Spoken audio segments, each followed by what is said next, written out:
You know, we use language pretty much every second of every day, right?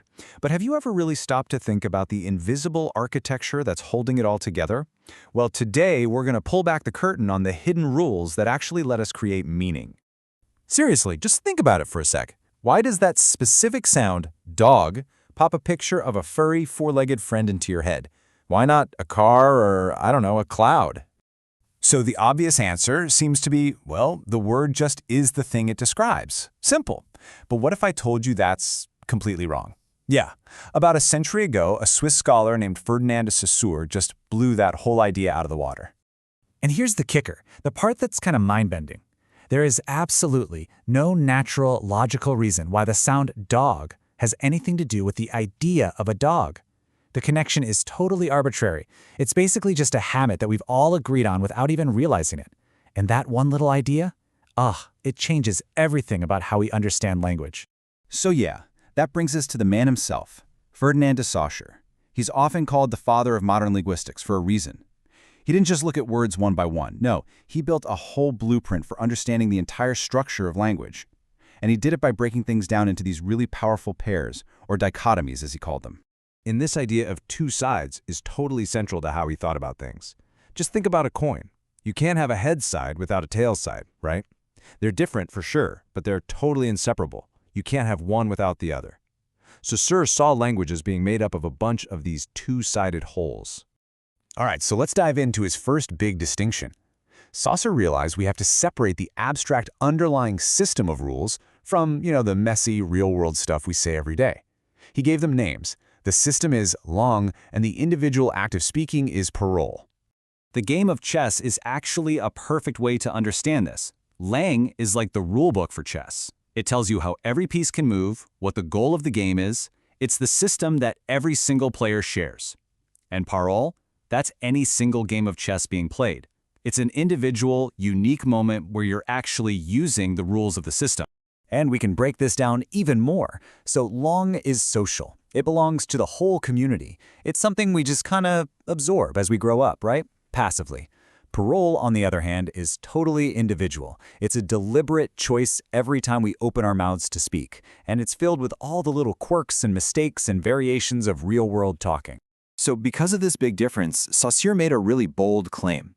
He basically said, look, if we want linguistics to be a real science, we have to stop getting bogged down in the infinite, messy details of parole. We need to focus on Ling, that stable, shared system that makes all that messy speech possible in the first place.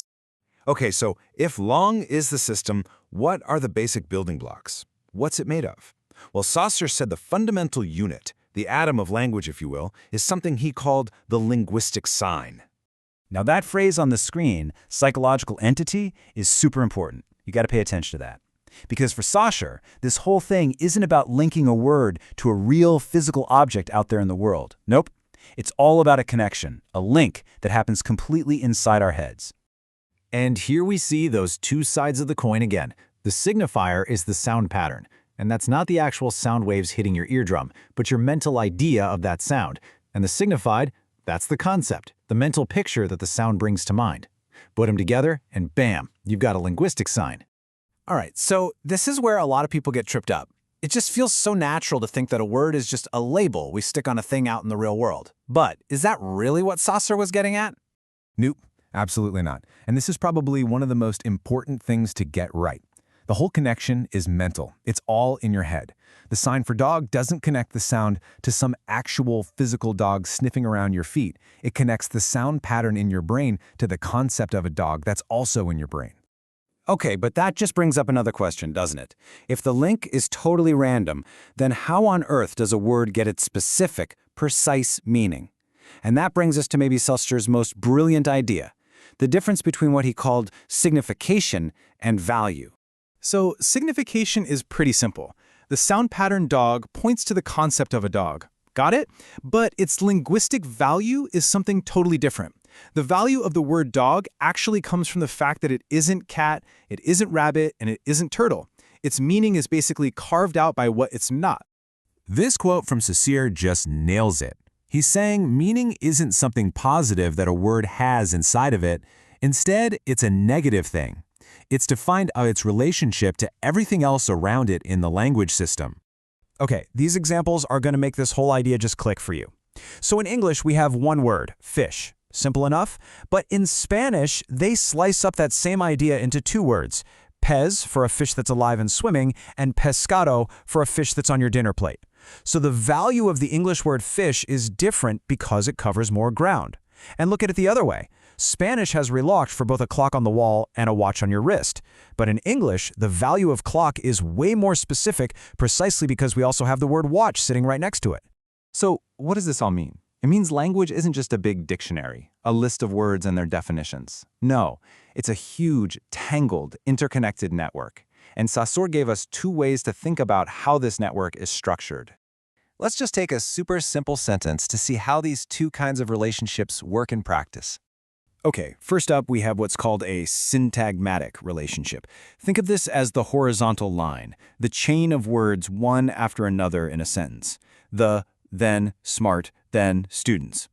Each word gets part of its meaning from what comes before it and what comes after it. The sequence is everything. The second kind of relationship is called paradigmatic. Now think vertically. For any slot in that sentence, like where students is, there's a whole menu of other words you could have slotted in there instead. The meaning of students is sharpened by the fact that you didn't choose pupils or teachers or artists. It's all about the potential substitutions. All right, so this whole blueprint Saussure built gives us two major ways to actually study language. A synchronic study is like taking a photograph. You freeze language at one specific moment in time and study the entire system as it exists right then and there. A diachronic study is more like a movie. You're looking at how individual words or rules have changed and evolved over the course of history. And all of this leads us to one last, really provocative question. Saussure basically showed us that language is this massive web of pure values, where everything is defined by everything else. So, if the meaning of dog depends on it not being a cat, and the meaning of cat depends on it not being a mouse, and on and on and on, where does it stop? Can you ever really truly pin down the meaning of a single word? It's a thought that kind of makes your head spin, and it really challenges our most basic ideas about what meaning even is.